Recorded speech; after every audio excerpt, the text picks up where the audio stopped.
The following show contains adult content. It's not our intent to offend anyone, but we want to inform you that if you are a child under the age of 18 or get offended easily, this next show may not be for you.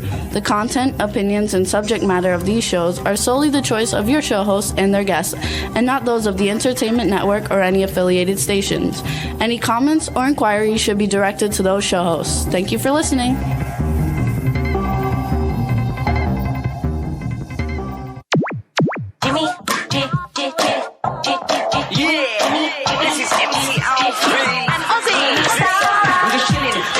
Sitting down and designing, why every man them are thinking, what are we gonna be wearing?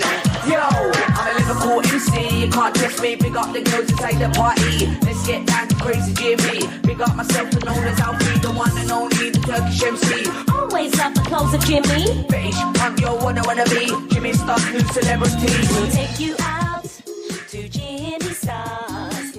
Hey ho, what's up everybody? Welcome to the Jimmy Star Show with Ron Russell. Bringing you the good times in music, fashion, pop culture, and entertainment. We got an exciting show for you guys today. Before we get started, let me introduce my cool, outrageous man about town co-host, Mr. Ron Russell. Howdy, folks. How you doing out there? I'm glad you came in to see our show. I'm Ron Russell. That's Jimmy Star. Ain't nothing. I'm something. Yeah. I'm getting ready for Saturday night to go to the Madame Tussauds Halloween Ball. I'm going as a cowboy. Yeah, that's why I didn't shave. You see, I want to look rugged, like I was out in the desert for days in the sun and the sand. Look at him. He ain't nothing. Look. I got monsters on because we have a monster guy coming on. Anyway, let's get on with So you guys, it's Halloween Hotness. The show was so boring I could sleep all the time. Halloween/hotness.com, you guys, if you want to donate to St. Jude's. It's for a good cause to treat childhood cancer. It's at Madame Tussauds. They added a bunch of new stars, including Tussauds. No Tussauds. There's a D at the end. Even though it's French, there's no gravet. Okay, that doesn't so matter. It's Tussauds. Tussauds. And we have, they added a bunch of great new guests, you guys. Costas Mandylor from the Saw movies is there. Eric Roberts has been on our show. Actually, a lot of the people that are guests have been on our show, so it's going to be exciting, and we're looking forward to it. What's up, chat room? So how do I look as an 83-year-old cowboy? Terrific. They said they loved it. They love Rob's cowboy outfit, is what it says. I could play a cowboy. I'd like to. I've never played. No. Well, I've never played a cowboy. You've been on a horse, though. Oh, I've been on a horse, yeah, but I never played. Yeah, you're right. For that TV series. Sarah. That was a cowboy show, wasn't it? With Brenda Vaccaro. Yeah, that was a television series at Universal. And we were on horses. But I never really played a cowboy. You know, shoot 'em, knock 'em down kind of a. I mean, I don't know. Maybe if I had a mustache or something evil. I don't know. We want to welcome B. Claudia just joined us. Hey, BB. Hey, B. Sorry you're not feeling well. She had What's wrong? She's pregnant? No, she had dental surgery and her muscle all messed up. Maybe she was pregnant. No, she's not pregnant. Don't say things like that. Anyway, what's up, B? We hope you're feeling better. Send in love your way. And Hollywood Hotness. And then Friday night, you guys were going to the Bloodthirst premiere. It's the Mahal Brothers, starring lots of people that have been on our show and some that haven't. Vampire. Costas Mandylor is in it. B.J. Mezek is in it. Alyssa Dowling, Sheriff French, Robert Lasardo, and Tara Reid. We're having dinner with B.J. tonight and his fabulous wife, Shelley, who I'm crazy about. You know, she's the Julianne Moore lookalike. Yes. And I always have fun with her. So we're looking forward to having dinner with the both of them this evening. Yep. And we got two great guests, you guys, coming on today. Our first guest is composer Brian Keane. He's a Grammy winner. He's a Emmy winner. And he's also, lots of his films have been nominated for Academy Awards, where he's been a composer. So he's really cool. Never met him before, but hopefully we're going to have a great time. And our second guest is coming back for the third time. He was on once before Ron came on, once last year. His name's Tyler Main. He's a big star in the horror world. He also plays Sabretooth in the X-Men movies. He's really fun, and he's launching at Kickstarter. He's such a tough guy. He's so frightening. He's so scary. when he comes on the show, watch me destroy him. I'll have him shaking and peeing in his diapers. I think he's about 6'8". He's like I a don't huge care, dude. 6'8". You got care about 6'8"? I'll give him one shot in the face. I'll knock him right out. Yeah. Hey, don't fool around with me. I'm from Brooklyn, baby. We got tough. Some of the other films too, you guys. He's been. Don't you forget about it. Don't play with me, baby. I'll knock him off on the show. He was also one of the big guys in that movie Troy, that Brad Pitt He don't movie. scare me. He's not supposed to scare you. Yeah, I know. He comes on with that face like he's The so Scorpion tough. King. Meanwhile, what's his shoe size? I don't know, probably like 14. You're so naive, Jimmy. You don't know what shoe size means. Yeah, I know. Among guys, we have a thing about shoe size. We don't say your wang size. We say shoe size. Anyway. I bet his shoe size is a 5.5. Yeah, right. Anyway, I'm super excited. I He's can't coming wait on. for him to come on. I'm going to destroy him. I'm gonna destroy He him. ain't going to know what hit on that big sissy Mary. Watch. What, he thinks he's going to scare me with that He's not supposed to. tough face he plays. Get out of here. He's a super cool guy, you guys. We're gonna have a lot of fun. He's an icon. I really like him a horror. lot. Yeah, so it's gonna be a lot of I fun. really do. That's why I'm playing with him. Because you know what they say? I remember my mother always said, beware of my indifference. And I believe in that. If you don't tease somebody, you don't care about them. I only tease the people I care about because it's fun. It sort of bonds a friendship better.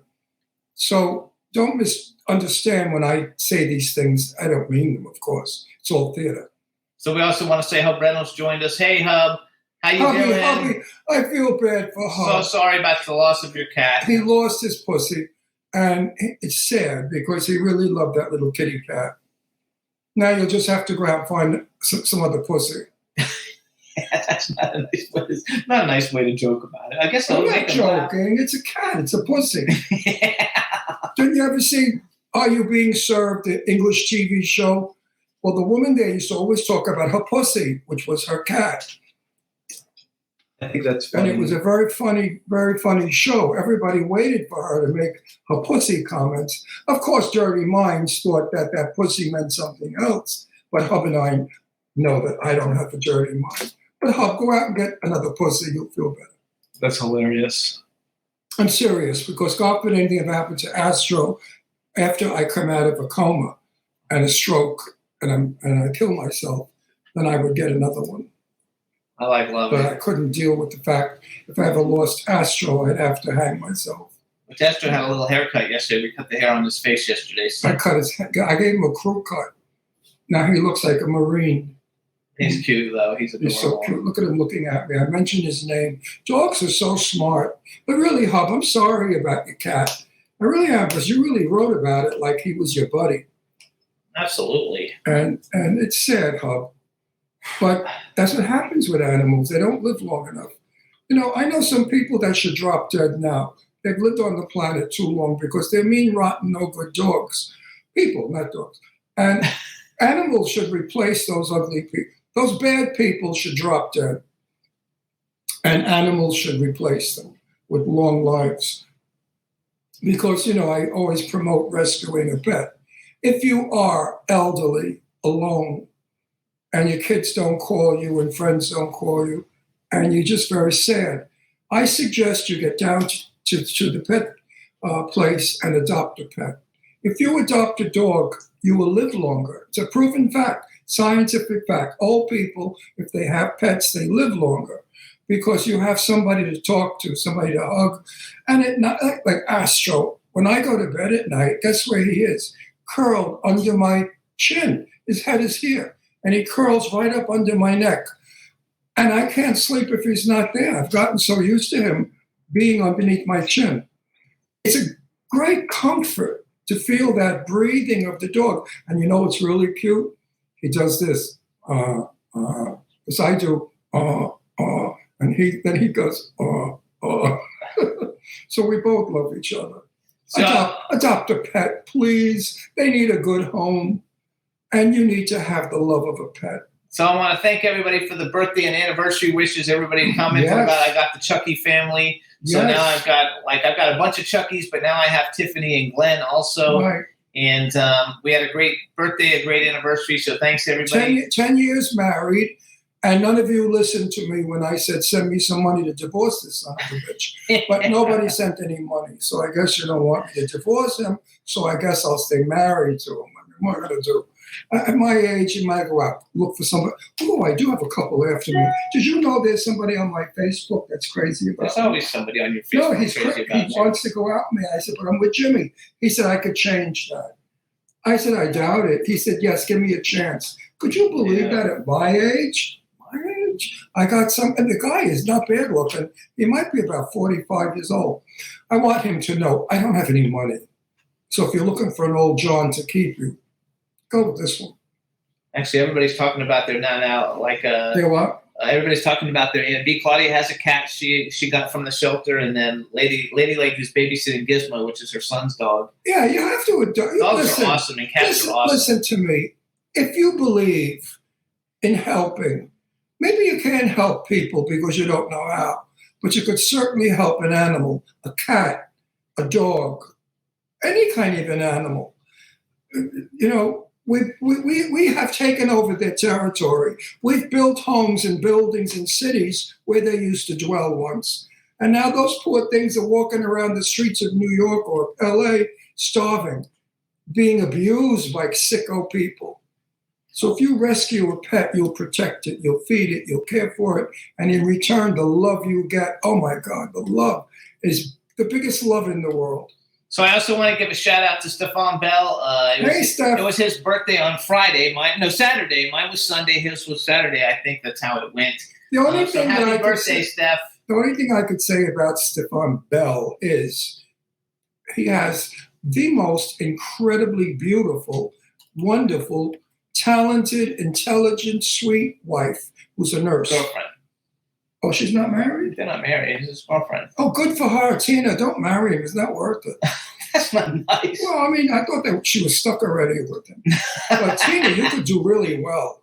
You're so beautiful and so smart and so educated. So you guys, Stefan and I have been friends since the beginning of MySpace. So I don't know how long that is, but it's at least 20 years. And we were both clothing designers. He still is. I'm not really so much anymore, but that's how we met on MySpace. He's been a dear friend of mine for many, many years, and so I wish him only the best, and I'm happy he had a happy birthday. And I like Stefan a lot myself. I just tease him. See, I'm teasing somebody I like. Stefan is probably one of the most intelligent people I've met. I mean, you can ask him any question and he has the answer. I really think he's extraterrestrial. I've told that to Jimmy when I met him. I said, I think this guy's an alien. He came from another planet. Because he's like a computer, right? He is like a computer. He's a friggin' computer. Literally one of the smartest people on the planet Earth. I'd like to get a knife and sort of cut his finger to see if he bleeds. Green. Probably not. It's probably some kind of fake skin. No, it's probably some kind of fake skin that his robotic body is covered in. Tina, is he like a real person or is he an extraterrestrial? Yeah, Tina took him to see Peter Gabriel for his birthday, which is awesome. Who's Peter Gabriel? Great musician, phenomenal. That's this concert your daughters went to Saturday night. He went to Friday night. Oh, I think. Okay. Anyway, we're gonna have to bring our guest on in a second. So real quick, you guys, I want to thank everybody for tuning in. Please listen to our podcast on iTunes. We're trying to rise in the charts. We actually dropped a little bit, but I'm not really promoting it with all the terrible things going on in the world. It's not the most important thing. But we would like you to listen to us on iTunes. It's the Jimmy Star Show with Ron Russell. You can also hear us on SoundCloud, iHeartRadio, Apple Podcasts, iTunes, Spotify, Amazon Music, YouTube, Google Podcasts, Radio Public, TuneIn, Pandora, and Amazon Prime. Now, we're going to bring on our first guest who wrote that he loves hearing about all the pussy in the chat room. What kind of a show is this? This show is X-rated. His name is Brian Keane, you guys. He's a 4-time Emmy-winning composer with 20 nominations. He's a Grammy-winning producer with, I think, 37 nominations. He's done 37 Billboard charting albums. He's scored 6 Oscar-nominated films. 2 of them won Academy Awards. He's a big, big deal. His name is Brian Keane, and we want to welcome to the show right now. Hey, Brian, how you doing? Oh, no, we can't hear you. We can't hear you. And here he is. He's a sound musician. Hold on, see if you have your little volume thing on. What a nice little thing he's set up too. Look at his like boards and everything, and all his awards. Too bad we can't hear him. How come we can't hear him, Juan? You got any suggestions? With all that equipment, and we can't hear you. I'm going to take away some of those awards. No, there should be a little microphone button someplace that you can hit. I can't believe it. He's a freaking film composer, and he can't get sound. I'm going to kill myself. Maybe he's never used StreamYard. I'm going to kill myself. Hold on, maybe go out. I haven't. There you are. Listen, You know? Okay. Jimmy said you're a big shot and a big deal. I want you to know you're nothing because I wanted to join the Boy Scouts playing a harmonica. So there you go. What? You think you're so big? Did you ever went and supported the Boy Scouts with a harmonica? No, I can't say that's on my list. No. Hold on. Now okay. Congratulations on your anniversary, by the way. 10 years. You know, you passed the 7-year itch. You know, Yes. Sex is at least biannually still, right? Something like that. All I could say is I wish you were married to him instead of me. Oh. Hold on. Now we do a real intro. Now that we have you on. All right, you guys. Now welcome to the Jimmy Star Show with Ron Russell, award-winning composer, producer Brian Keane. Hello and welcome to the show. Yes, Great to be here. Hello.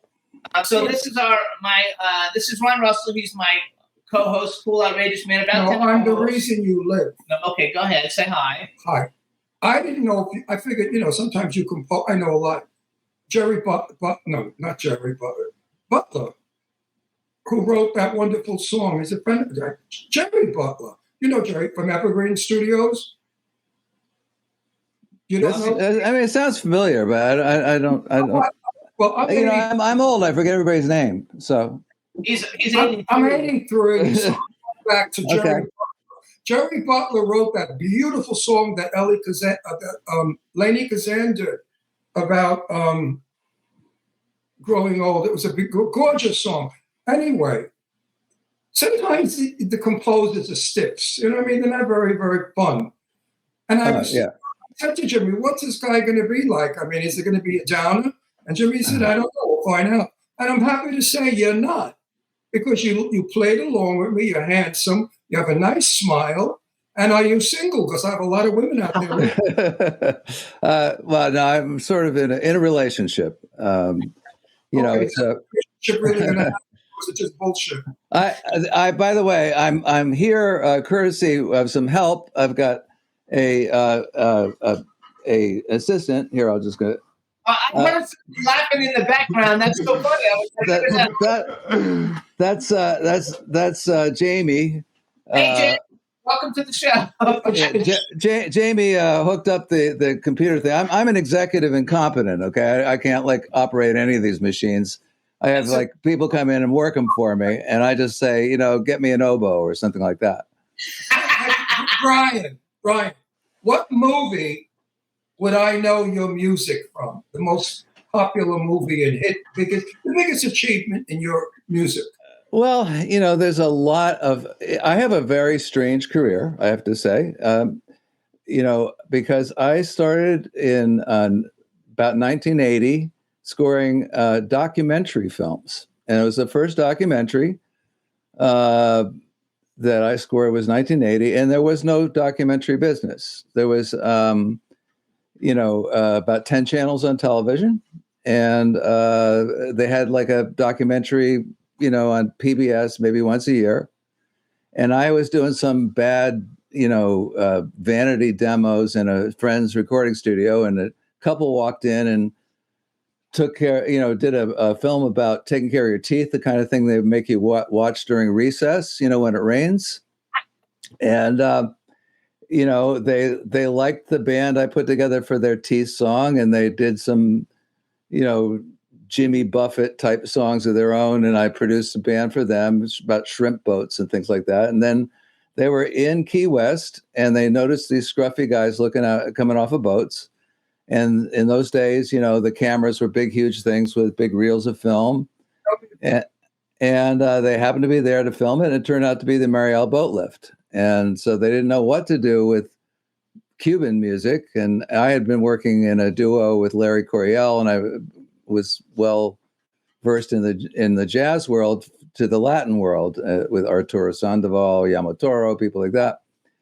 And so they said, well, let's get the Teeth guy, and the very first film got nominated for Academy Award. And pretty big deal. Everybody else, everybody gets that on the first try. Yeah, and then like the year later, all the cable stations started coming on, like the HBO and Showtime and A&E and Bravo and Turner and all that stuff. And and I was the guy all of a sudden. I did the Chimps movie with Jane Goodall when she was introduced with Sheila Nevins at HBO. I did the Burns movies. I did American Experience. I worked with Henry Hampton, who did Eyes on the Prize, which was a big movie back then. And the first name drop. We like name dropping. Okay, the first primetime documentary series called ABC Turning Point, because by then I was supposedly the John Williams of the documentary, and. Awesome. And so I sort of started forming how the news and documentary was going to interact with music. And it was a really interesting time, really interesting sort of situation, because by then I had also been signed as a major label recording artist. But at Turning Point, we were getting 30 million viewers a night. The old days of TV, when you got those kind of numbers, you don't anymore. And I thought, am I ever going to reach 30 million people like being Earl Clue II in a jazz club? No. And so I had to actually get out of my deal with Blue Note Records by creating the Bebop Headbangers from Outer Space. The Bebop Headbangers from Outer Space was intentionally created to get dropped. And I also had some strange thing. Excuse me? Did they like the B-Bang Headbangers? No, I did it sort of to be anti-commercial with the intention of getting dropped, because I thought, well, how am I going to get dropped? I mean, I've got to service the contract unless I can get myself dropped. And I had a #1 record, my first record out. It's called Common Planet. It was smooth jazz. That's what they were into back then, smooth jazz, And, the thing about fame is that, like say you're the Beach Boys, you're condemned to playing fun for the rest of your life, until the daddy takes the T-bird away. If you played avant-garde jazz. Oh, come on. We have tons of friends that have 1 or 2 huge hits and that, if you play anything else, they throw shit at you, I asked Johnny Mathis years ago, do you ever get tired of singing Chances Are? He said, Ron, when I sing it, I don't even know I'm doing it. Yeah. It's so automatic that he doesn't even realize at the moment that he's doing it. And well, what's really interesting about scoring,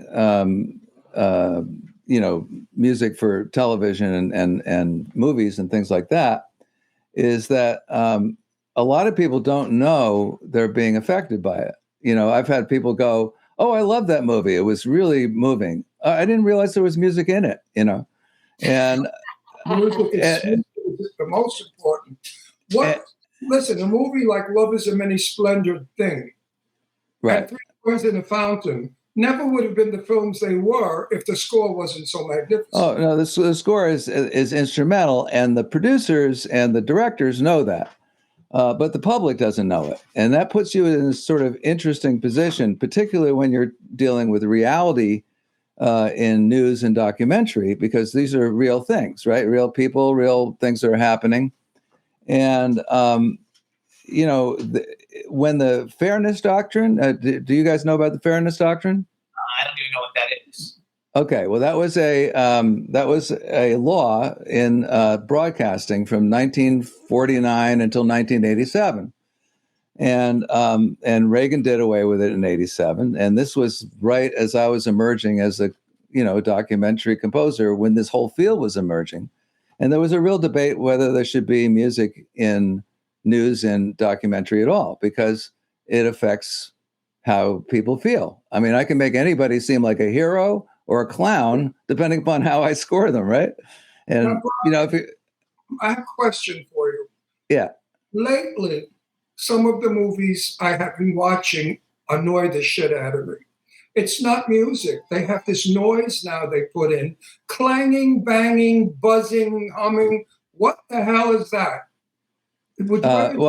It's usually called sound design, and the idea of a melody seems to have gone away in scoring for this sort of invisible type of support. And scoring a documentary is quite a bit different than scoring a dramatic film, which I've done both. I did stuff I did a Stephen King movie. I did work for Barry Levinson, various things like that. But what's different about documentary is that, you have an obligation to the subject that you're talking about. And it has to, like, say, if you're doing a historical subject, it's going to be the same subject 15 years, 20 years, 30 years from now as it is now. Because say you're doing, let's say, Mickey Mantle. That story ended in, the 60s or whatever. And it's no different. So if you make the ultimate Mickey Mantle documentary, then people keep watching it for 30 years. But in order for that to happen, you have to make a score that's really timeless, because if you use like the drum machines of the 1980s and it sounds like Phil Collins, all of a sudden everybody knows, hey, that score was done in the 1980s, and it ruins the whole documentary, right? So it's a whole different sort of thing to score documentary than it is to score other things, because there's more of a social commitment. My first exposure to documentary film was my brother-in-law, Evan J. Anton. He won an award, an Emmy or something, for The Penguins. It was the most fabulous documentary. Oh, that's a wonderful documentary. Wonderful, yeah. And he scored it. He had it scored, but beautifully, because you know how penguins walk? They sort of waddle. The music waddled with the Penguins, and I think that helped him win. I think he got... So I don't think it was an Emmy. I think he won something from the Explorers Club in New York, a big award. Okay. Anyway, it's a long time ago. He's talking about. That's back 1960. And I remember saying to him, Evan, the music, I think, really embellished the film and made it better. And he agreed. Yeah. So well, it's really interesting thing, because as media develops and technique develops and AI is now part of it and all this stuff, it's pretty hard to tell shit from Shinola, if you're looking at stuff. He says that all the time. You stole my expression. The other problem that we always have in a lot of films nowadays is the fact that a lot of times the music is so loud, though, that you can't hear the people talking. That's because they're lousy actors. It doesn't happen much in bigger films, but it does happen, Because, listen, I came into the business in 1959. Okay. Right? Yeah.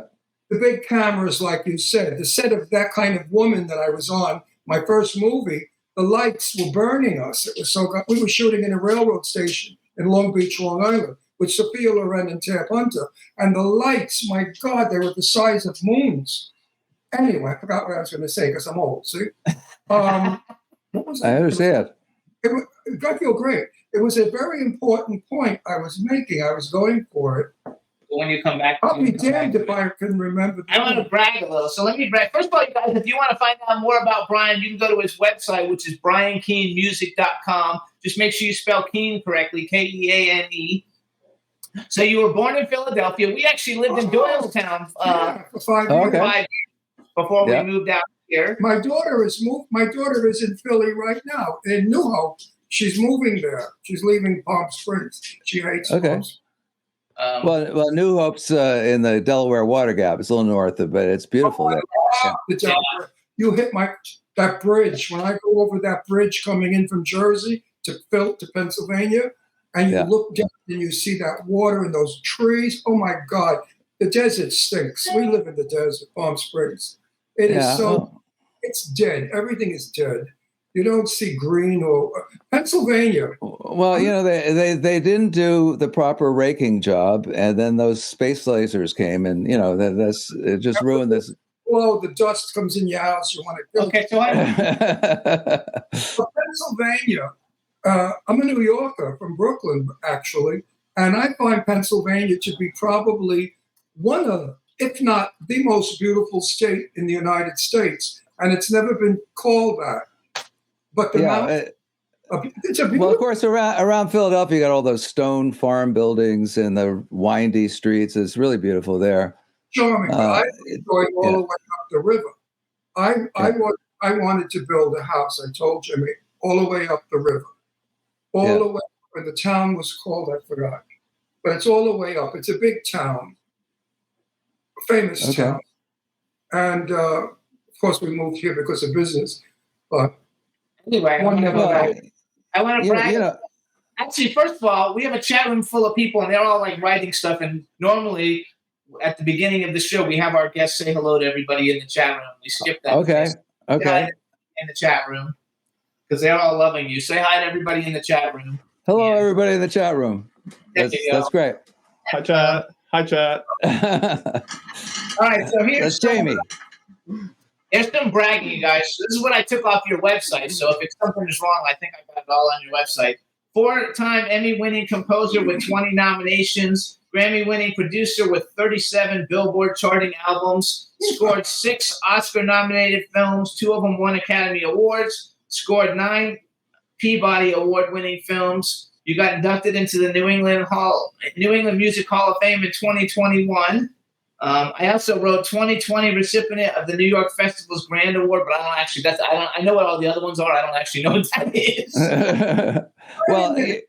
Wait a minute. What? He did not get a Boy Scout award for playing with Mother. That's right. But I just saw. I know that Randy Edelman has been on your show, and I just saw him at the New England Music induction for him. I introduced him in his induction into the New England Music Hall of Fame, we were remarking about how the fish, the trophy, which has got a like a whale tail, like very New England whaling sort of looking thing, is kind of a fish's ass. So I don't know, how many composers can, I'm going to tell him that I heard you won the fish's ass. Yeah, well, we call it the ass now, just to shorten. Randy, he's a wild guy. He's fun.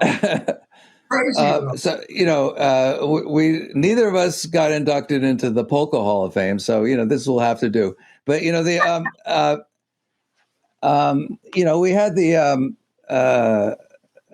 this award ceremony. It was quite a lot of fun, and we had a lot of laughs, and it was interesting. It was an interesting sort of night. And Randy is very talented, of course. All those great movies he scored, and he's more on the theatrical side of things, and he's had some great pop stuff. Now, if you would have told him you were coming on our show, he would have told you not to. Yeah, probably. Well, I don't know, but Eileen set things up, and she's wonderful. Eileen, Eileen Shapiro, wonderful person, and Let me brag. So here's some of the things that Eileen's very upset. They ran out of fabric. They can no longer make bras in her size. Well, yeah, but maybe boots would work.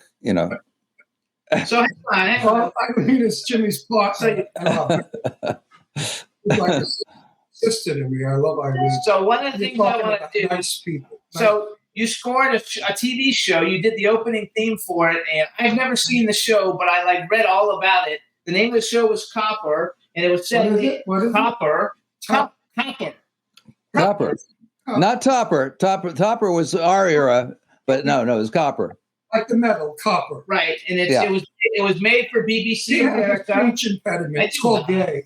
No, it was made for BBC America. It's set in the 1860s New York City during the American Civil War, and so you wrote the theme for it. Plus, did you also do music on the episodes, or did you? Yeah. No, I scored the whole thing. Yeah, with it was wonderful. It was with Barry. You know, I had retired in 2010. It was 14 years ago, or 13 years ago, and I decided that I couldn't just murder squirrels on a golf course in Florida and be satisfied. And I wanted to get back to doing something. And there was Barry, and he had trouble finding a composer because this thing was about an Irish ghetto in Civil War New York.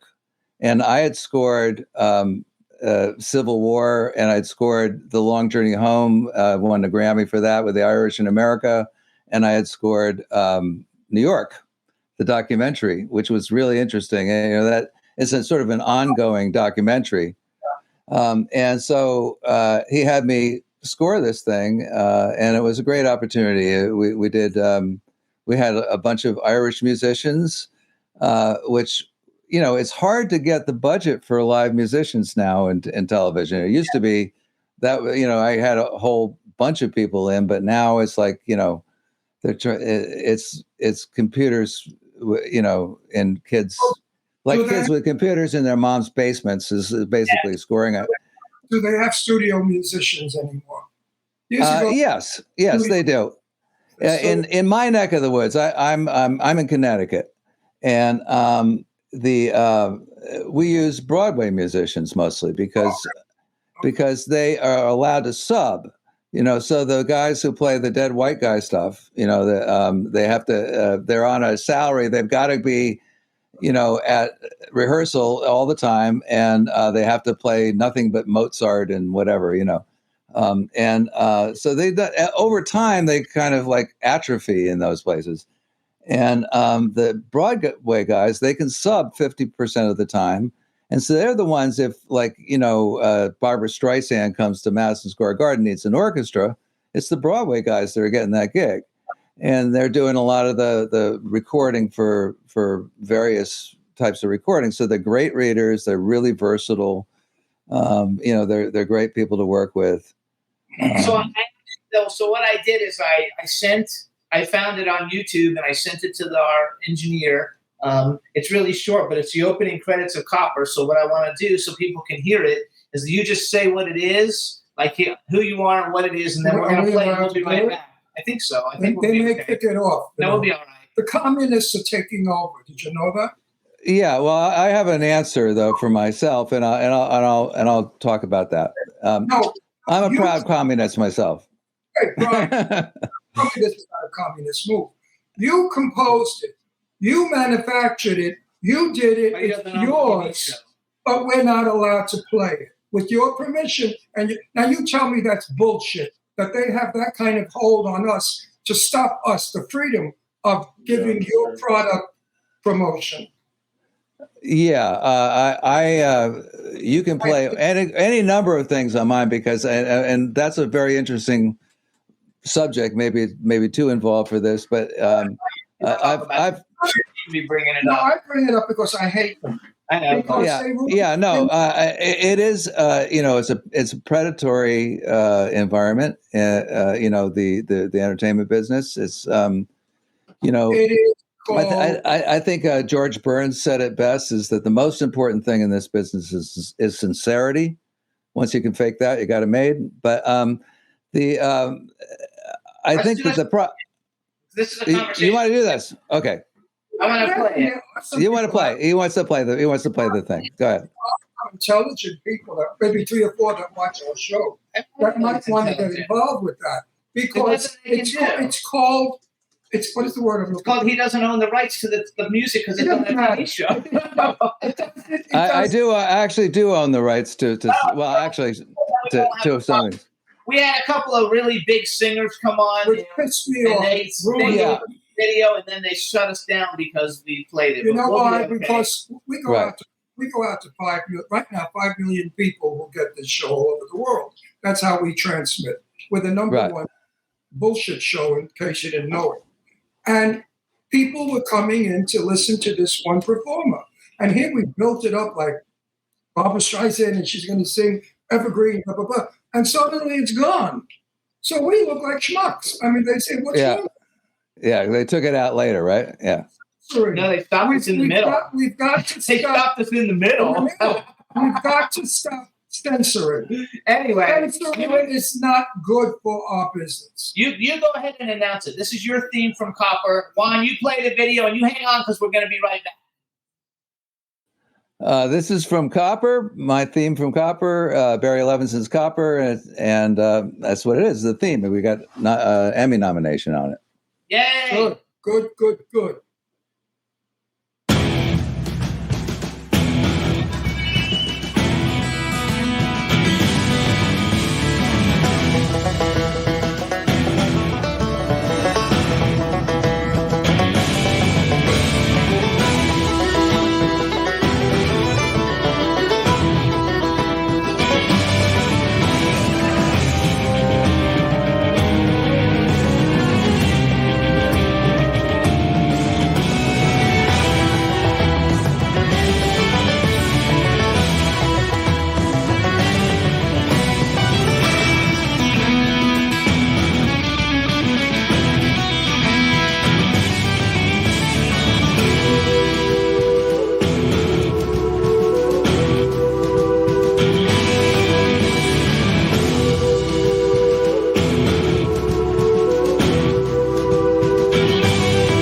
Made it all the way through. Yes. That music makes me want to see this show because it's exciting, it's moving, it was running. The music was making me run. I don't know what the story's about, but it must be about a cop after somebody running. No, I mentioned what it was No, about. I want the storyline, not just what they mentioned. In other words, is it a cop running after somebody? Because that's what the music told me. Copper is a story about a cop who's living in this sort of world of the Irish ghetto in 1864 New York, and there's a romantic part of it, and there was a lot of very horrible, actually half of it was set in a whorehouse, in a saloon, and some of his informants and friends and characters are that. And we actually had a pianist who played the actual songs that they played in the 19th century. And ironically, he was a church pianist who just had the right sound. You didn't want somebody like completely pro because they were like sort of amateur people playing in these bars and stuff. And so we try to maintain an accuracy, It's a very good score. Now, if we ever meet and I have the time for you, which I'm a very busy man, I will teach you how to play the harmonica. Okay. Well, I do have some harmonica stuff too. You may win an award if you learn to play as well as I play. Okay. Yeah. Well, I had a few good harmonica players that I've had on my scores over the years. Like I've never played one in my life. Oh, well, Toots Thielman was pretty good. He was a wonderful guy too. But also Richard Hunter is really great. Will Gallison. There's a few of them. Rob Paparazzi. Believe it or not, we've had a bunch of them. I scored the History of New York, which was really interesting because. Wait, hang on, stop. Where can I see that? I want to see that. The History of New York. Yeah, that's a Burns documentary, gigantic series. and they're going to do 2 more episodes. But where is it? It's on all over the place. It was originally a PBS project, so you can get that at American Experience. You can just type it into Google search and you'll find it. No, 'cause I want to see Called that. Copper, you guys. No, New York. We're talking about. Which it was really interesting thing to score New York, because you go, well, it's like scoring the history of the world. You might as well, right? How do you focus that?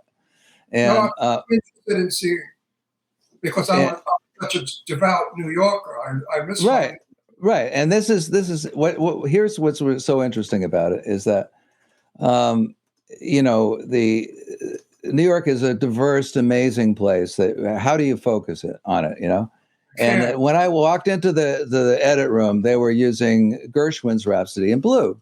But Rhapsody in Blue at that time, and we're talking about the late 90s, okay, was the theme song for United Airlines. So every time you heard it, you thought you were going on an airplane ride, right? They had already sort of ruined it.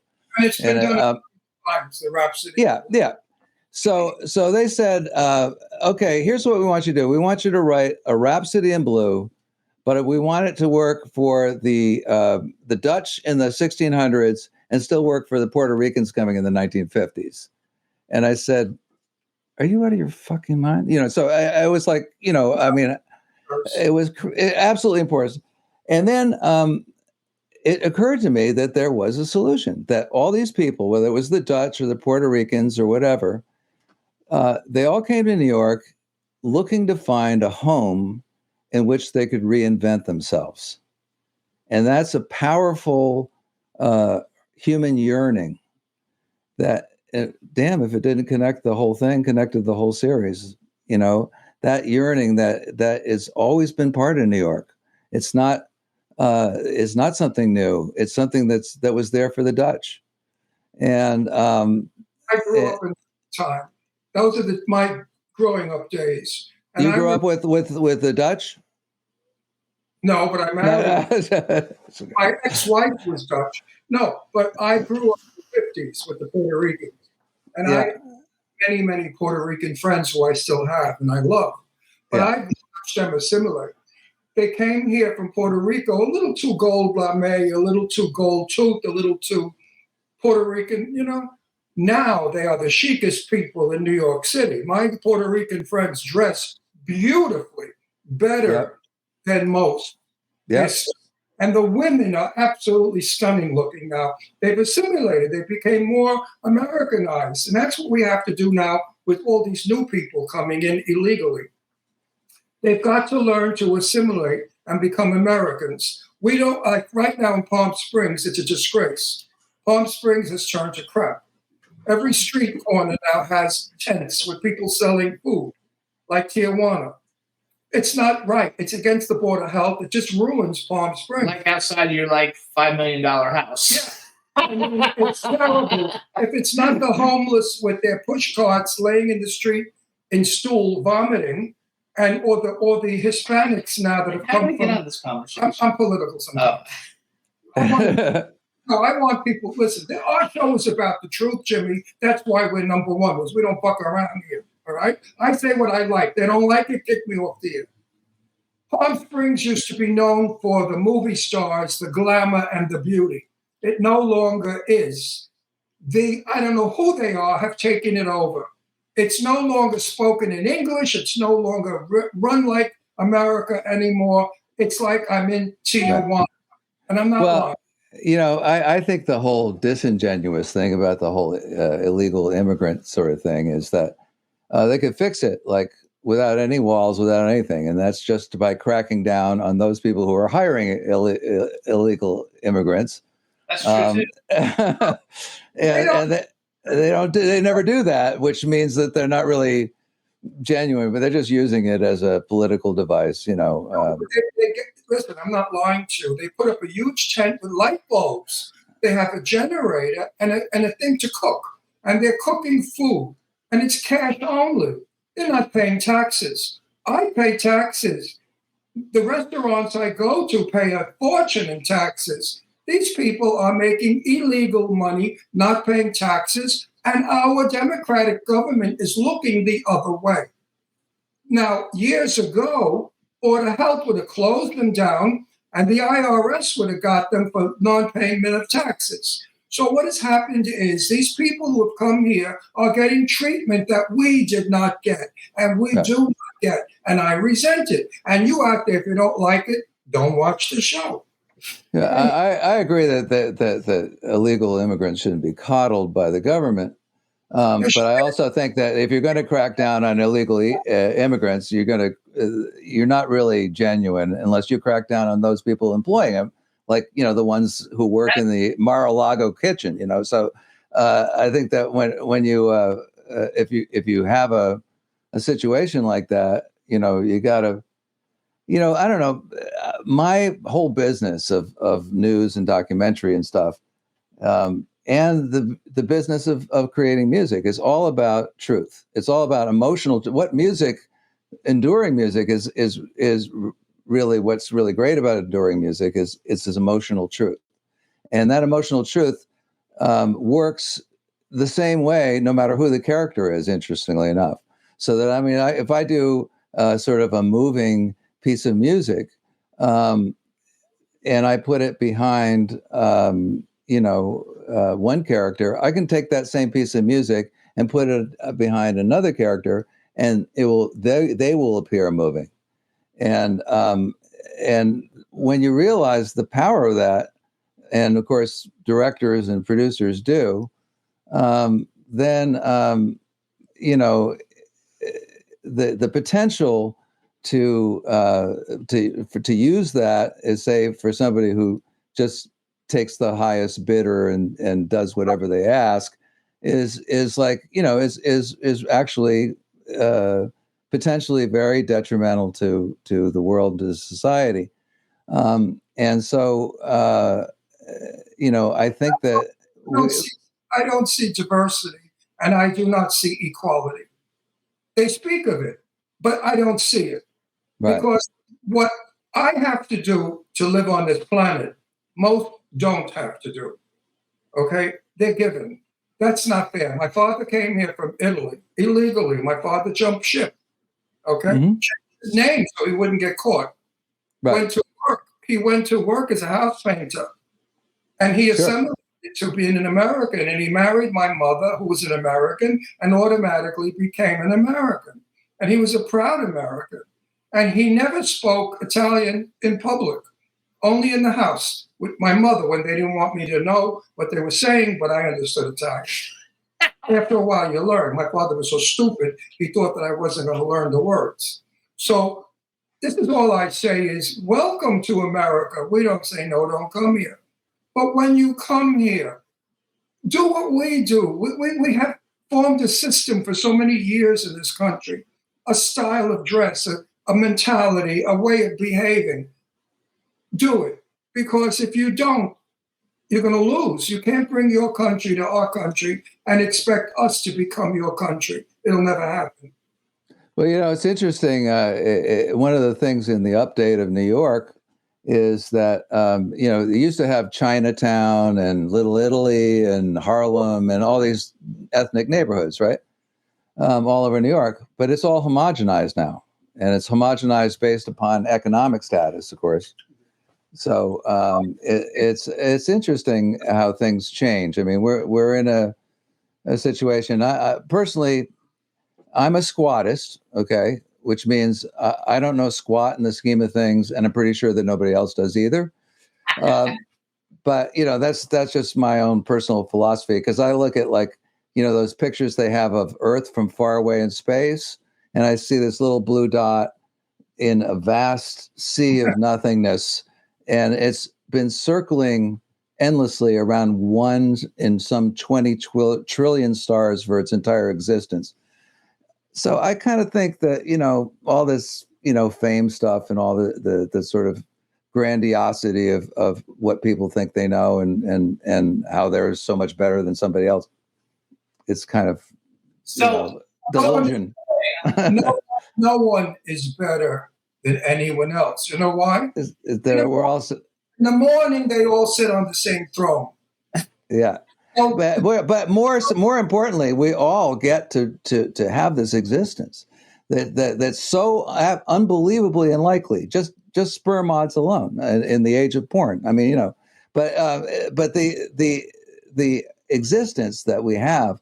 If you look at that little dot and you go, okay, nothing exists for like light years around it, and yet on this little blue dot, we all get to exist and have this chance, have this life. It's really, truly an amazing opportunity. It's like winning the lotto 15 times in a row or something, if you think about the odds, and then how we got to be here. It's like some electrode hits a compound, it forms an amoeba, forms a, I came on a spacecraft, so I know that we are the aliens. No, we don't. I believe that millions of years ago we lived on another planet, and we escaped from that planet because we were destroying it, and we came to this planet.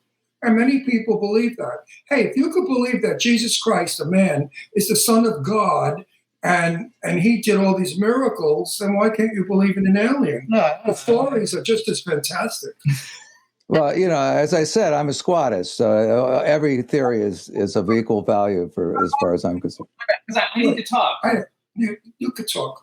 I want to say one thing to Brian. Brian, thank you for bringing us music, because music belongs to everyone. It's international. Yes. And because of your music, you could make things happen, believe it or not. You can. Your music can talk a story. Music does that.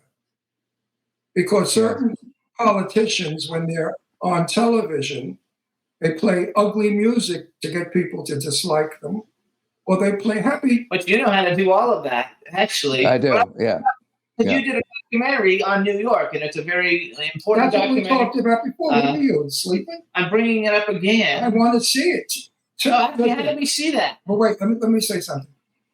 I have to plug this. It's like the history of New York. I have to plug this. Michelle Dougherty, the English actress, is the most brilliant actress we have today. She is in a series that's a couple of years old, and it's called Good Behavior. I am watching it for the second time, and we are binging it. The show is incredible. Her performances are breathtaking. She is the most talented actress of all time. Tonight, I think we concluded, and I'm going to then watch your. How do we see your New York documentary? He said it's all. No, he was talking about Copper is all over. He wasn't talking about the New York documentary. The Copper takes place in New York. You have the conversation. No, you have the two movies wrong. No. There's a documentary called New York History, and then there's a TV series called Copper. Yeah, I got it. Yeah, two different things. Yeah, two different projects. Yeah, there's all kinds of things, that are still out there that I've scored. The hockey team that beat the Russians. Do you believe in miracles? My favorite sports movie, the movie with starring Kurt Russell, and so you actually did. I wrote it down. Do you believe in miracles? The story of the 1980 U.S. hockey team. Yeah, I did the documentary that spurred the movie. It was produced by Ross Greenberg, who was the head of HBO Sports. It's one of the greatest feel good movies ever in the world. Yeah. It's always it's really interesting business. You get to learn a lot of cool things. You get obscure things that impress your friends that you know them. Especially when you can't remember their name when you get old like me. But I could. I wrote down though that you actually. So you also did. You worked on The Night Flyer, which is a Stephen King movie, spy game with Robert Redford and Brad Pitt. The Hunting Party was a great movie with Richard Gere, James Brolin, and Terrence Howard. Free Willy, Escape from Pirates Cove, I didn't see. I saw the other Free Will movies, but I didn't see that one. And then Beauty and the Beast, but that's not the Beauty and the Beast that we saw here. That's the French one. The French did a version of it. Yeah, okay. Yeah. I was looking at it, and I didn't actually recognize it. So do you like doing the documentaries better than doing the actual films? I know you've done a lot more of it.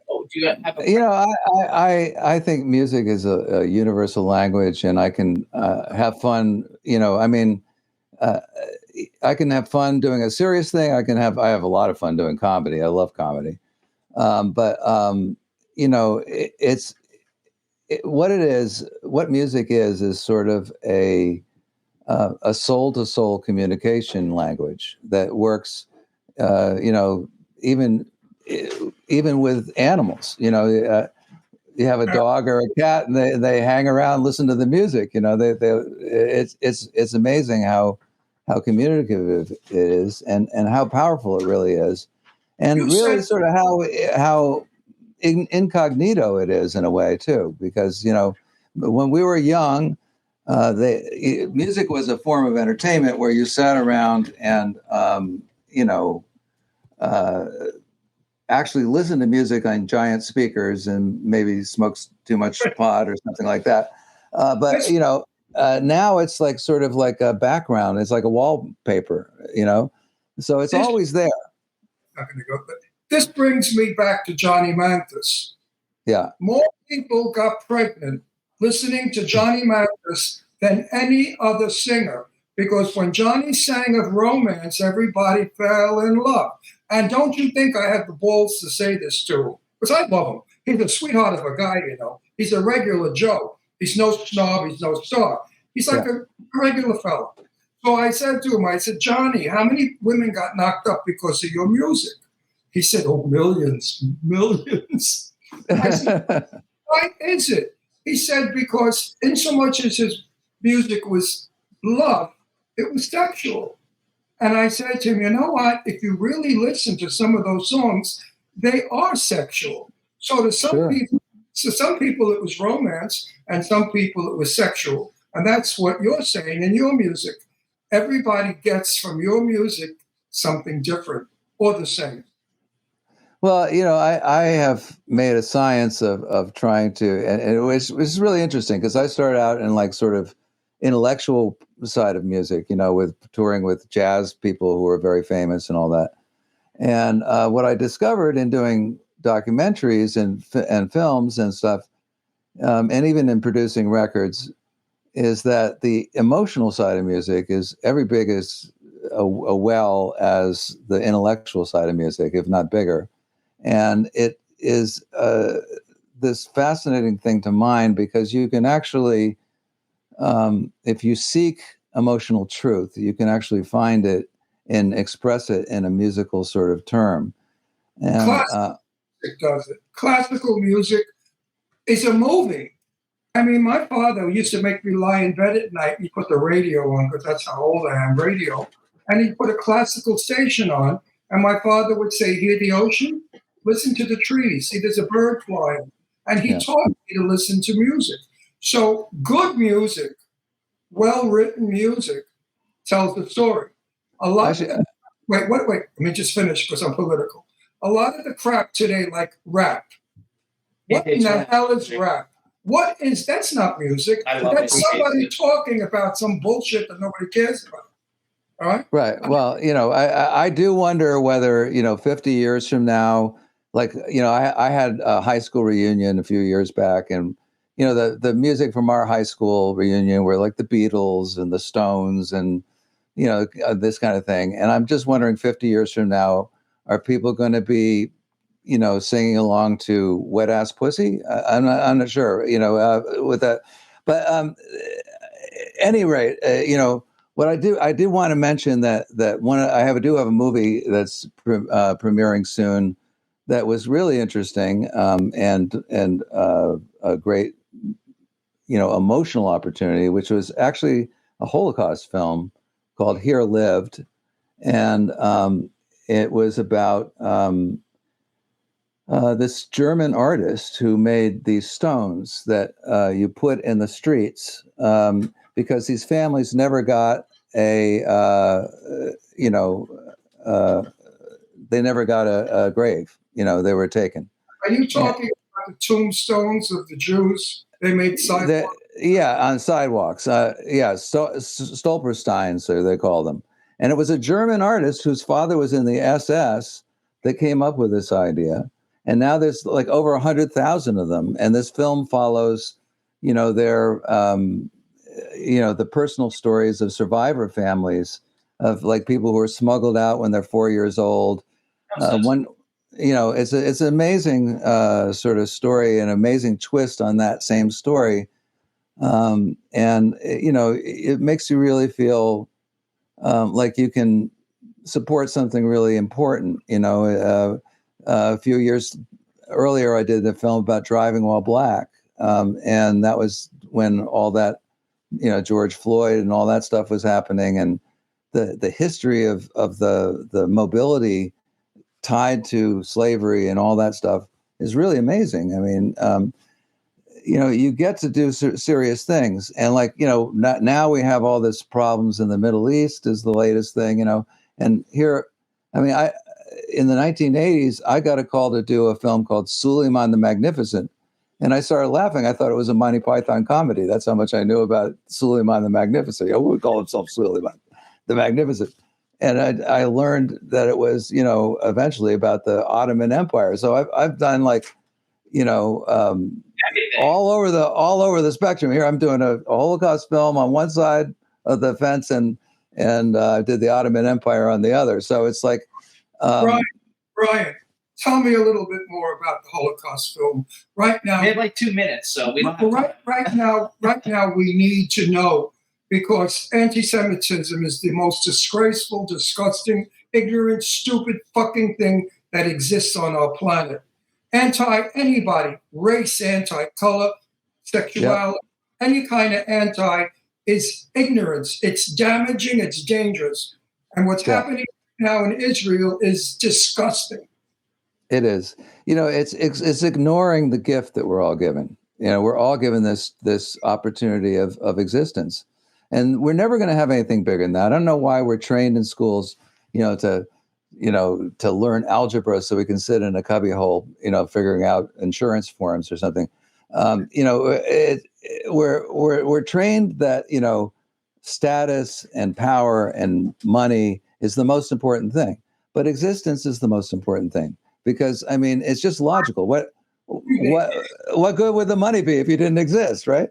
It's just logical. I hate to keep referring to my father, but my father was Jewish. And my father said to me before he passed away 30 years ago, he said, Israel will be at war. He said, it's inevitable. The Jews are going to be, there's another Holocaust coming. And I said, oh, Papa, no way. That never could be a Holocaust again. Are you kidding? We're all beyond that. And here we are, folks. Yeah, well, Holocausts, unfortunately, have been part of human history, and very often, they're con men who get some sort of delusionary thing going, like a cult, and they focus everybody's problems on some minority as an easy solution for people's problems, and they fall for it like suckers every time. And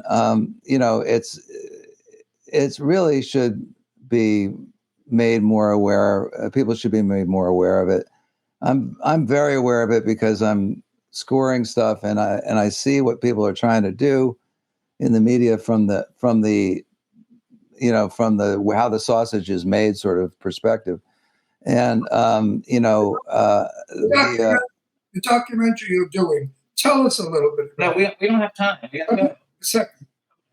Okay, well, Here Lived is produced by a Jewish woman named Jane Wells, who's English, and she produced it for Three Generations Film, and it's about these stones that are placed in the streets in Europe to commemorate Jewish families who were taken by the Nazis. And it's deeply moving and very unusual look. And it's in some ways inspiring in a different way, because these are Germans who realize how terrible this was, and they're trying to do something. And these are and they're of another generation. They're not the Hitler generation. They're of the new generation. And when we learn about our history, even the worst of it, we can learn, we can get better from it, from not. Right. Here lived. Brian, you're as nice and as good as your music. Thank you very much. You came on our show. You're a good guest. You were fun. You were open. You were honest, and you're real.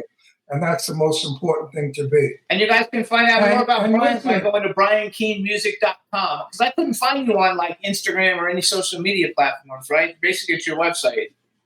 Well, that's a whole other subject. Maybe I'll come back and we'll talk about it. But And you're welcome back, and we'll talk more about the new movie. Brian, have Okay. a happy day. Thank you so much. Wonderful chatting with both of you, and happy anniversary. Oh, thank you. All right. Thank you so much. All right. That was Brian Keane. Check it out. Thank you, Brian. BrianKeaneMusic.com. And chat room, thanks for everybody for being there. And Brian, we'll see you soon, hopefully. Bye-bye. Absolutely. Thanks. Bye-bye. I want to do a quick commercial again. Here we go. Everybody. Saturday, we're going to Madame Tussauds Museum, Wax Museum, for the Halloween holiday masquerade party. Halloween hotness. Hollywood Halloween hotness. And I'm dressed as a cowboy because it's a Western theme. I know some of you can't go, but you can be there in spirit. And if you donated a little bit of money to St. Jude's Hospital for Children, your spirit will escalate, fly, and be. It's Halloween-hotness.com. You can go and make a contribution, or you can buy a ticket and go to the event. Right. All right. Now we're going to bring on our next guest. I'm super excited to have him back on. And let's go ahead and bring Tyler in. Shut up. Don't tell me what to do. Hey, what's up, Tyler? How you doing? Hey guys, thanks for having me on. Yeah. He's so tough. Look at him. He's staring at him. He's shaking. Ron, you look great in that hat, my friend. That is amazing. Yeah, well, this is the Halloween hotness. That's at Madame Tussauds on Saturday, and it's a benefit for St. Jude's Hospital, Children's Hospital. And we're one of the Wow. sponsors.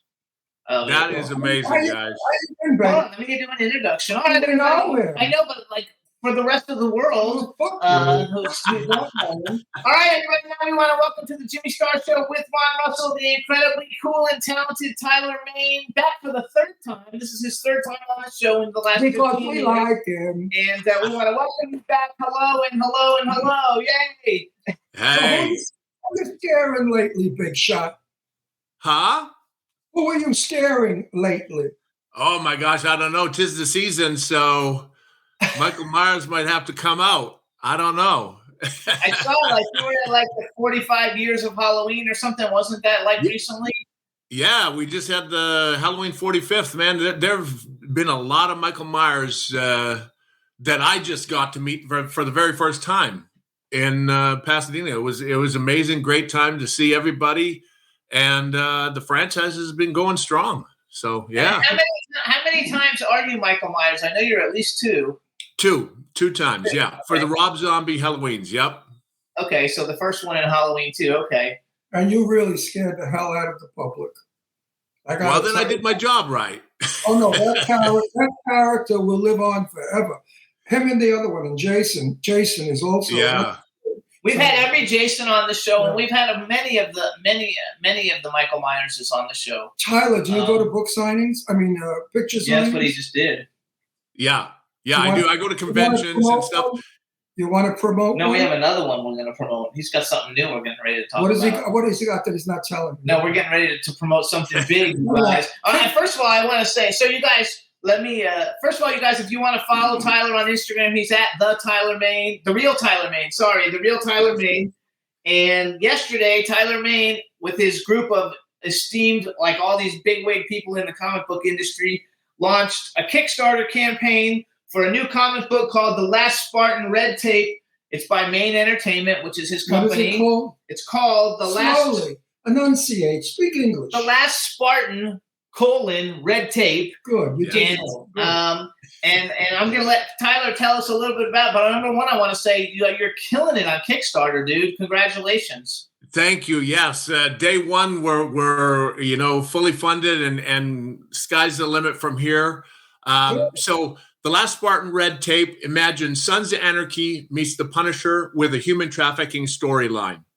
So I've been teaming up with DeliverFund.org, a human trafficking organization that is working to put an end to human trafficking in America and around the world. And I've been raising at the Halloween 45. I was in full costume, and all the proceeds from the photo op went directly to deliverfund.org to help them in their fight against human trafficking. So through the research that I have done for this graphic novel, I've become very passionate about this topic, and it is a despicable crime that needs to be ended, and we need to have stiffer penalties for the people that are doing it, and we need better help for the people that have been trafficked. Actually, I'm going to be in the movie. I'm going to be in the movie. I have two movies that I'm doing about human trafficking. Trafficking. Actually, I have two that are like in the process of being worked on, and another one that's on a slate. You know, for and I'm happy to be in them. And I think that people have no idea what's going on because it gets hidden a lot, and the news doesn't talk about it. I think people have no idea to the an enormous extent that this actually happens in America. Wait, hold, stop. Hang on. No, wait. What is it? Wait a minute. Years ago, it was called pedophilia. No, human trafficking. Human trafficking is kids, and that's called pedophilia. Well, they don't have to be kids. Well, they don't have to be kids. They can be. My point right now is the adults, the kids are damaged forever. The kids will never be normal for the rest of their lives. Adults can sort of handle it better. There's a new name for pedophilia. Oh, I don't even know. Have you ever heard of this called minor attracted persons? No, I have not.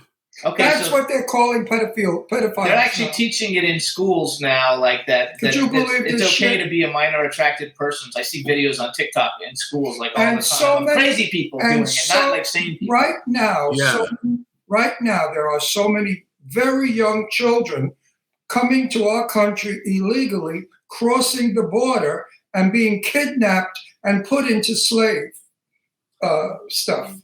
They're sexual. Tell us what you know about it, because you know a lot about it since you're working, with a big organization. Yeah, well, the thing about human trafficking is not just sex trafficking. They are labor trafficking people. And the thing is, 80% of the trafficking that is done in America is being done against Americans by Americans. So It is a very serious problem. A lot of people think it's a border issue. There is that element to it, but it is happening in our backyard, so to speak, in every major city around this around the United States and Canada and even in Mexico, all over the world. So it is something that needs to be addressed. Like just to tell you, and just to give you a little story, like when I'm at these conventions, I'm always talking to the fans and raising the awareness and saying, hey, please, protect your kids, protect yourself. They're taking women also, and a gentleman told me his niece was just about trafficked. She was at a club and they drugged her drink and were taking her out the back door. But luckily the bouncer realized it and stopped them and saved her. And through the law enforcement backtracking where these guys were, they found 3 other women drugged and chained in a hotel getting ready to be trafficked. So it's happening. Stop, Paul. Traffic for what? Sex? No. Sex traffic. Yeah, that is sex traffic. Yes.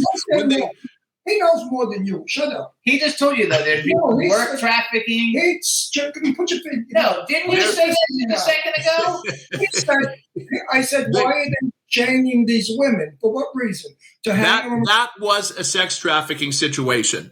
Labor trafficking is where they will take the people from the borders and stuff like that and then have them work in hotels and things like that for free labor. That's been going on since. It's been going on since the dawn of time. Yes, but it is a very, very big problem right now. It is larger than it has ever been in the world, and it is because of this internet. Kids don't really realize who they're talking to when they're talking to people online, and they figure they're going to go meet a friend, and it's not a friend. So. That's the one good thing about deliverfund.org, too, is they have tools in their arsenal to help equip parents so that they can monitor what is going on and protect their kids. So it is a very, very, very serious topic. When I lived in Florida, there was this lady who left her husband and went to California to be with the person that she'd been having an affair online with, and she got there and it was like a 13-year-old kid. You know, like this crazy shit can happen it wasn't a sex trafficking. Crazy things happen on the internet. People are scammed all the time, and I think it's relatively easy to do it because. Yeah, I mean, because it's you're behind that curtain, so to speak, which is you could say and do anything. You know, Tyler, it's the movie you're in. You're playing a what? No, it's a comic book. It is a graphic novel. Yes, it's a graphic novel. A big comic book. Oh. A big comic book. Yes, it has three. It has three. It has the backstory, then it has the story, and then it has the truths. Those are the three sections of the book. It's written by Christopher Priest, who wrote the Black Panther, Punisher, Vampirella, Captain America. He's written tons of other graphic novels and comic books. And through doing the research with Christopher, we found a lot of these things that were happening. And he goes, oh, that doesn't really happen. And sure enough, we would find an article where it was happening and it did happen. And it has made the book, you know. So what the book is for. Is the book and where can we get it? No, we can't get it yet. You're not listening. Okay? No, I'm not listening because I'm so fucking It's a Kickstarter campaign, you guys. I am so They're upset raising over money. this subject. You have no idea. I know. It fucks my infuriates Guys, people. listen, you go to Kickstarter, right? Right, let's get money for Kickstarter. Wait, you go to Kickstarter. If you plug in the search, because this is how I found about it, you type in The Last Spartan, Red Tape. Also, you can type in Tyler Maine, because if you type in Tyler Maine, it'll come right up. And then they have the greatest perks ever, you guys. There's even a special cover, Halloween cover one. They have all different kinds of perks, many, many different ones where you can get all the different versions. And it's a Sons of Anarchy meets the Punisher in Atlanta, seedy underworld of human trafficking. It's an adventure, action, crime drama. I think it's based maybe partially on a book or on a book character, because I saw something about Frank Keane. There's been books about Frank Keane, and I guess that's your character in the comic book.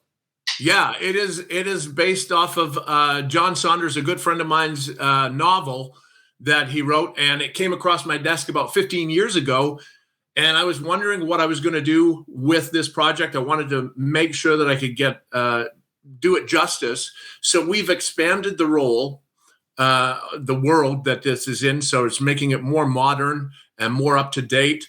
And we are sending it out there now to the people on the Kickstarter. And so please check it out. And it's really cool, you guys. And so what's the ultimate, like you already made your goal. You have 29 days left to go. What's the ultimate, next push level that we're trying to get to? Yeah, we have several tiers. Once we hit $100,000, we're opening up other doors. We opened one at $25,000. I'm not exactly sure where they are, but there are stretch goals that once we reach them, everybody will get those stretch goals, which are really cool. It's No, wait. Because I went on it this morning. This morning it was only at 14,000. So since this morning from till now, you doubled it almost. Yeah. You went on Instagram and did a bunch of lives on Instagram because I shared all of them. On it. So Renee, hang on. Okay. I don't care what you're talking. In this publication, do you teach young children not to go on the computer, not to listen to these morons? What's the story? Huh? What do you think? You never read the fucking thing. And already you became an authority. Tyler. Through the story, yes, we're hopefully teaching the younger people what not to do and the adults what to do to take and protect and help protect their kids. Listen, if people are going to give money to your Kickstarter, they want to know what's in that publication. Get as much out to the people so that there are people out there who have been affected by these things. Yes. And they will be the contributor because they have been affected by it. See, I'm intelligent, not like you. Yeah. You guys, it's one of the best, put together Kickstarter campaigns I've ever seen. Now, how much is this publication going to cost to purchase? Depends. It depends on which perk you get, but the basic soft cover graphic novel, which is 144 pages of deluxe coloring, is $29. And then if you want to, we also have the script book by Christopher Priest for anyone that is interested in learning how to write a graphic novel and understand the process. You know, it is the script for a graphic novel is so much different than a film script. It is very intricate and very detailed because if the page has, say, 7 or 8 different segments, each segment has to be described, what the action is, what the wording is, what the story is telling. So it is a great way to learn that whole process, you know. Do you have a book to show us? We do not. It is almost complete. We have got 2 of the stories are completely done. The third one is being colored right now. Then it goes off to press, and we should have it ready for delivery in June. Oh, so, June. I was going to say, if it's before Christmas, come back on and bring it on, and maybe it's a lovely Christmas gift. But you're doing it in June. Yeah, well, there are perks that people could get in add-ons where they would get a holiday hello from me as grumpy, angry Santa. I'm dressing up as Santa so that if they do get it for one of their loved ones or their relatives, they'll get a special message from me explaining what is coming so that they will have that special. Could they possibly get a few nudes from you? Could they get what? Some nudes. Some nudes. I don't think anyone wants that of me. I think you're wrong. Yeah, I bet you're wrong about that, actually. You know what? We know people that think women, and a couple of gay guys, think you are the sexy. Yeah, they think you're like the hottest thing ever. They would ball you. Oh my gosh! Tyler, I swear to you, I got 2 gay friends. They trick you in a minute. People, when I put the promo out for you, they think you are so hot. I put the promo out for you. All kinds of people tell me he's so cute, he's so hot. It's true. How tall are you? About 6? What, 6? 6'7". 6'7". I'm telling you, women went out and bought vibrators because of you. You guys are making me blush. Now stop it. I love every minute of it. So now listen, Tyler. All right. So first of all, I want to finish. It's not over. No, it's not over. No, I want to let go. So I want to give some props though. So you guys, Tyler and Main Entertainment, he's hooked up with all these people, and I want to give everybody like a little prop. So you have Renee Geerlings is involved. Who is my wife? I didn't know if we were allowed to say that or not. Okay, so Renee Geerlings, who is his wife, who is very, very awesome. She was on one of his IG Lives this morning, you guys. Christopher Priest, John F. Saunders, Mark Silvestri, Will Conrad, Jimbo Salgado, Michael Montanot, yes, Michael Montanot. Omi Remolante Jr., Sia Ohm, yeah. Sia Ohm and Seth Adams, you guys. Everybody, especially Renee, she's like a comic book, she's been doing comic book stuff forever. Is this your first comic book? I know you're a character and that your characters are in a lot of comic books, but is this like your first comic book? Yeah, this is the first comic book that we're putting together. But like you say, her background is, she started at Top Cow. Mark Silvestri was her very first boss, and he ended up doing this cover for us that is just amazing. So she's been in it for decades. She's worked at Top Cow, IDW, Radical. The list goes on and on. She's even done some stuff for Marvel. So she knows her stuff, and she was the one that got this whole team together and brought these top tier, top level artists and writer together. And it's just turning out amazing. I'm speechless how beautiful the book is looking, and it is getting out a good message. So if people would please support the cause, I would greatly appreciate it. And hopefully if, we get to a certain point now, we can eventually turn it into a TV series or a feature film and keep raising awareness for this cause. So. Oh, that would be awesome. It's a good cause. I love it. Did you know that we are in a comic book? We have a comic book out. That's amazing. I'm not kidding. It's Jimmy, myself, Eileen Shapiro, and Kadrolsha. We had one called Celebrity Ghost Hunters where we went on a ghost hunt. We actually went on a ghost hunt and turned it into a comic book. And the comic book, Nice. the best part is we went to a haunted insane asylum on Long Island in New York. And there was a chain link fence 6 feet high. And we're all going over the chain link fence with great success. And I went on the side, but Eileen Shapiro, if She's you my don't, business partner. I'm a publicist. she, She's my business she partner. has a bust size 44D or C. Oh. Her bust is gigantic, enormous. She went up the fence and her tits went over the fence, but her body stayed on the other side. And she's screaming for me to help her. Ron, help me. My tits are caught on the fence. I was peeing in my pants practically from hysterical laughing. Well, don't you think they put that in the comic book? So when you buy the comic book, you see me crawling on the floor, hysterical, and Eileen's big tits over the fence.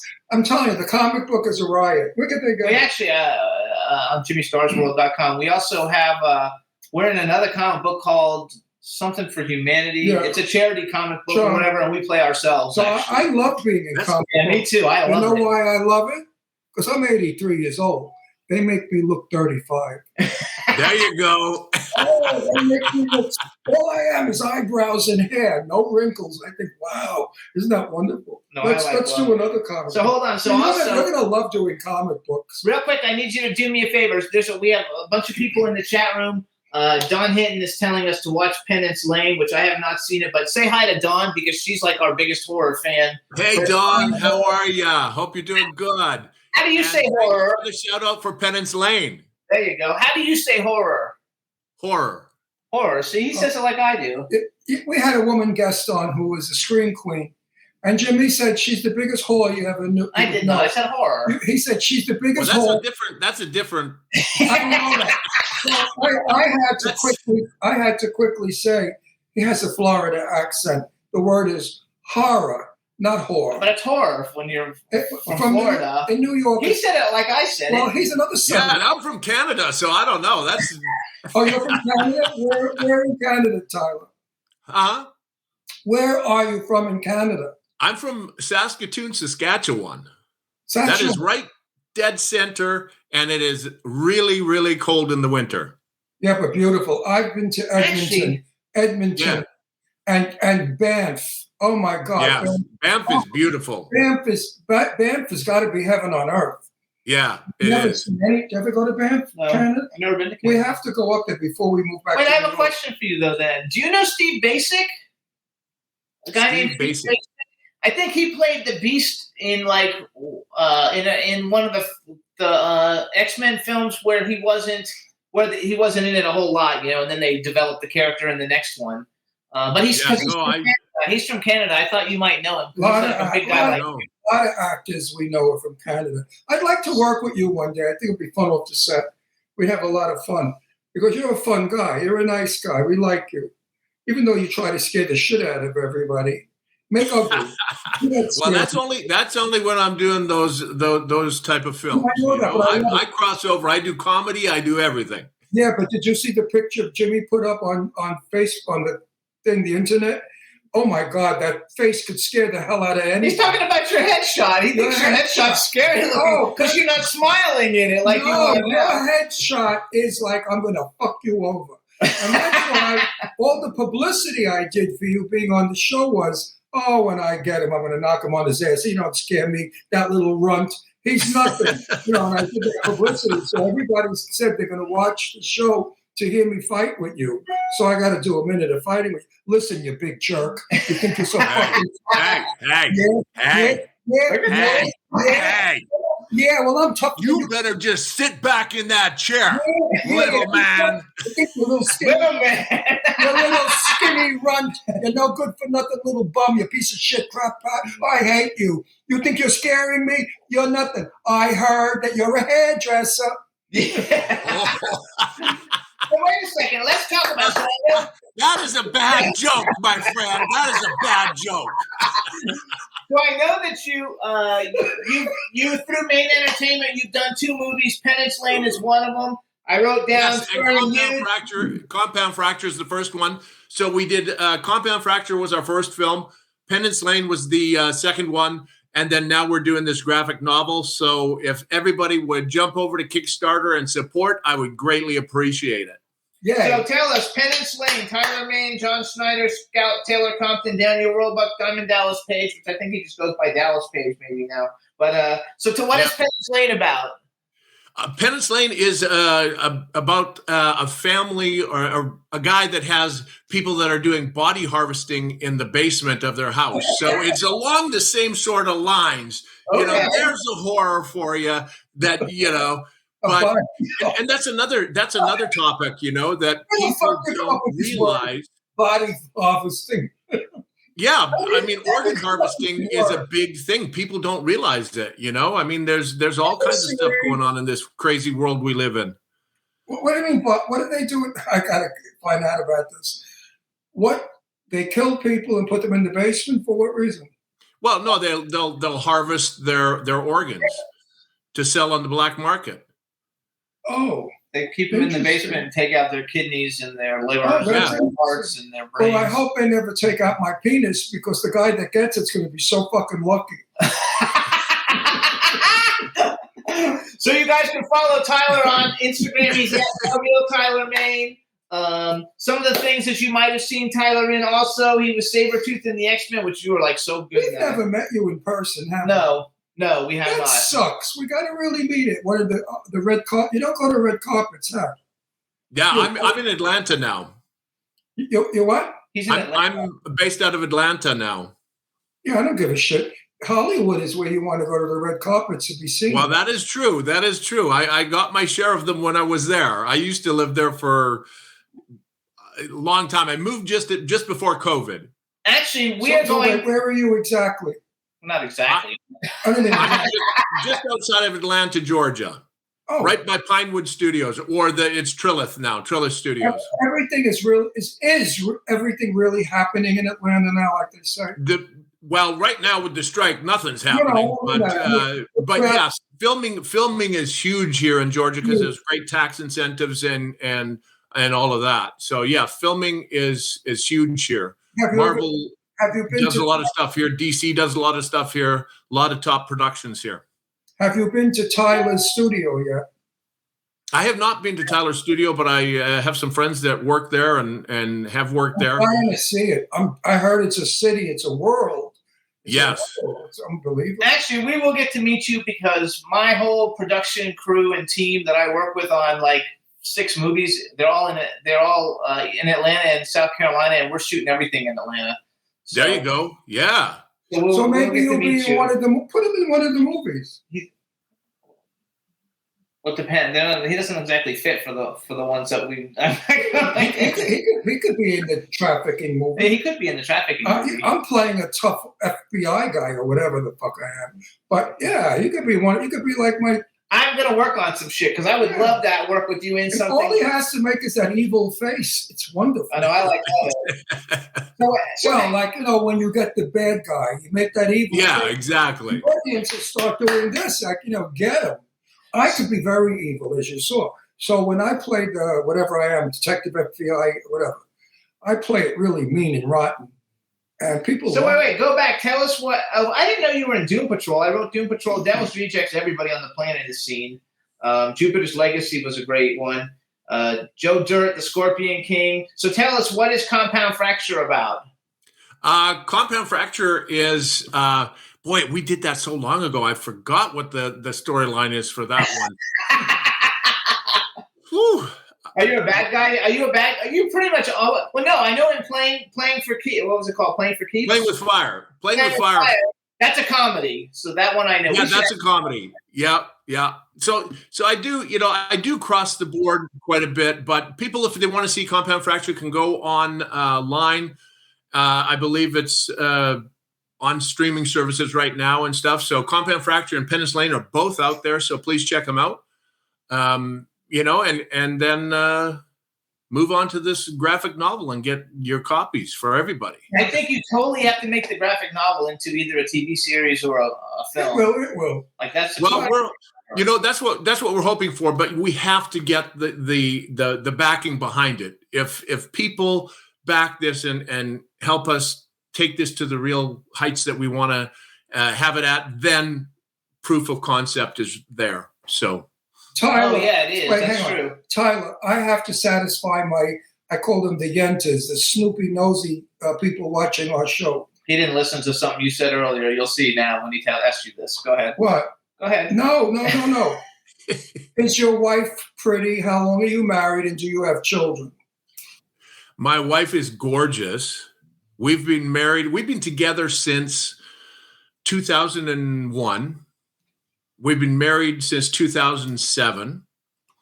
And I have 2 children from a past marriage. So now, and we have 3 rescue dogs and 2 rescue cats. Oh, yeah! We have 3 rescue dogs also. Good for you. Yeah. Is your wife an actress? She is. Yes, she is. Have we seen her in anything? Yeah, she's done episode of the Wonder Years, The Game, Gearlings. Gearlings. Yeah, she's done quite a bit of stuff since she's come here. Is she a screen queen? She is actually in Penance Lane. She's playing the evil doll-faced girl in Penance Lane. So yeah, she's pretty vicious in that. And she's a big comic book person working with all the comic people. Yeah. Oh, she's involved with the comics? Yes, she's the one who's worked with all the comic companies who helped put this together. And if you guys go to Tyler's Instagram, you can see her, you guys, and you can listen to them talking about the new comic book. I'm not finished with my private interview. Now, are you happily married, or is a chance you're going to get rid of her and you're available for the women out there that are watching you now?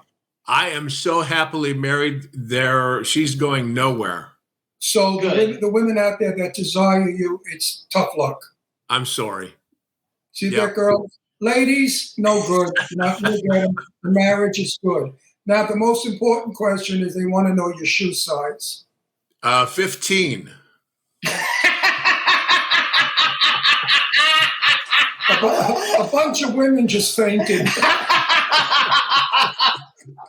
I actually told him 17 earlier before you came on. I know of 3 queens. I'll take that couple inches. I know of 3 queens in Palm Springs who just fell in love. So, hold on, let me say this one. I just want to keep saying it so when people watch this. So, you guys, all you got to do is go to Kickstarter, plug in The Last Spartan, Red Tape, or Tyler Mane. The Kickstarter comes up. There's so many great options. One of the cool options is you can get the Halloween special cover, and you can get it autographed by Tyler, and that's something that then you can have as a keepsake forever in your collection. And those believe it or not, those autographs go up in value. Absolutely, he's Tyler Mane. Yeah, and we also have one of my favorite perks that we have is Coffee and Comics, which is deliverfund.org, the company that I've been working with to help raise awareness about human trafficking. They have their own coffee blend, so you can get 12 ounces of their coffee and the graphic novel, so you can have a great cup of coffee in the morning and a great read. So, and those proceeds go to Deliver Fund. So you would be helping out a organization that is taking down human traffickers. I have to give you kudos, actually, because we know a lot of people, just like you do. We know a lot of people, and I don't know that I've met as many celebrities who actually, would go to a Comic-Con and do a photo op and give the money away, to a charity. And so I want to give you props for that. And it's a really important charity. So I think kudos to that. And I really hope that the comic book raises $250,000. And I would love that. So please send everybody our way. Absolutely. I'm sharing all your stuff on Instagram. So as I see it, I'm sharing it all to everybody, and I'm sure we'll see what we can do. Tyler, if you do get in the movie about trafficking, you and I will have no problem acting, because all we have to do is show our true feelings. We'll win an Academy Award. Because there you go. Really, when I do my lines, they're going to come from my heart. Yeah. Because I'm so against this human trafficking. The abuse of children. I was an abused little boy at 4 years old in the Brooklyn projects. Won't go into nothing penetrating or anything like that.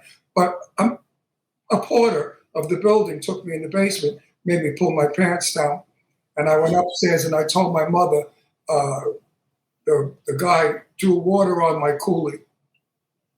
That was the extent of it. but it's never left me. Yeah.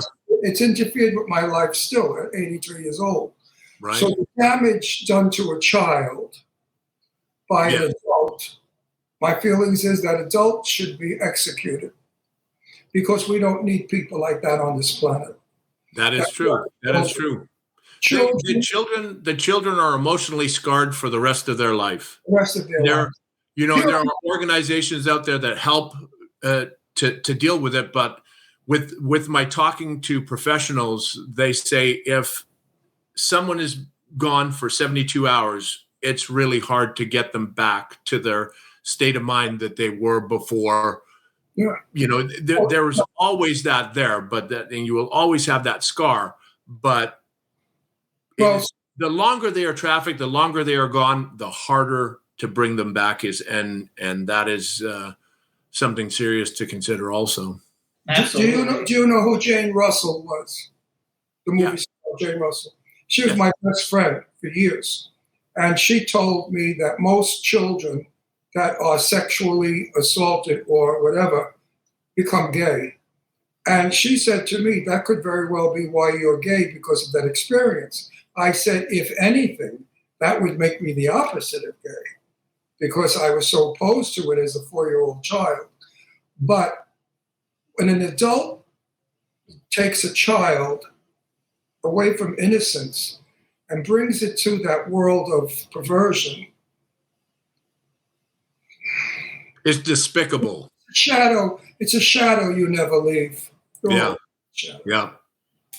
So everyone out there, please support this magazine. Comic book, graphic novel. So what's actually the difference between a graphic novel and a comic book? Just the amount of pages? Yeah, because you have the several different stories together and the pages together. A comic book is usually around 22 pages, I believe, and the graphic novel's in the 144 range, so it's got a fuller storyline.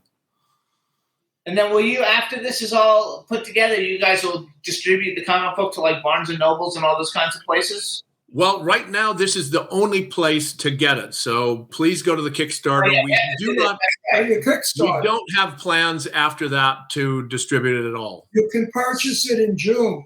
No, you purchase it now. You get it. Purchase it now, and it will be delivered to you in June. Yeah. Well, you heard it here, you guys. You're not going to be able to get this thing. So if you don't get it on the Kickstarter, then you're not going to be able to get it. And this is something everybody's going to want to get. It's done by super professional people in the industry. It stars Tyler Mane, your favorite actor and horror movie character. And everybody should support it because it's going for a really good cause. And if you're a collector, you want to have this issue. This way you can keep it. And maybe 20 or 30 years from now, it'll be worth a hell of a lot more than you paid for it. So there's a lot of good sides to this. You're helping people. You're going to make money on it. It's a wonderful idea. So we have 2 minutes left. Real quick, do you save all your you don't have your Sabretooth costume in your? Do you have your Sabretooth costume in your Michael Myers costumes and masks and stuff? I have some stuff. I like to keep something from every film that I've done. That's just me. I've got my Troy outfit that I wore in Troy. I've got the Halloween knife. I've got from X-Men. I've got the Wolverine dog tags that I took and the fingertips and stuff like that. So I try and keep something from everything I do. You display them all someplace? Yeah, but wait a minute. Does wardrobe come after you? Well, I run real quick. Because any film that I do, I always used to say, can I have a little something? They say no. Wardrobe and set won't allow it. Yeah, but you're not Tyler Mane. No, I'm not. No, wait, do you display it all? I have some stuff. A lot of the stuff is probably just stuffed in a closet somewhere. I should bring it out and put it on display. Like a museum for everything. That would be cool. It's part of who you are, and you should put it in your house. This way you could look at it and say, feel good about yourself. That's me. I love it. I have the movie poster, a lot of the movie posters up, and then my wife goes, there's no more room for your posters. We're running out of wall space, not another one, so I'm like, okay. But you're going to have one for the last Spartan. She'll have to add at least one more. And do like I do. I have them all reduced. and they become one big painting. You know what I mean? Yeah.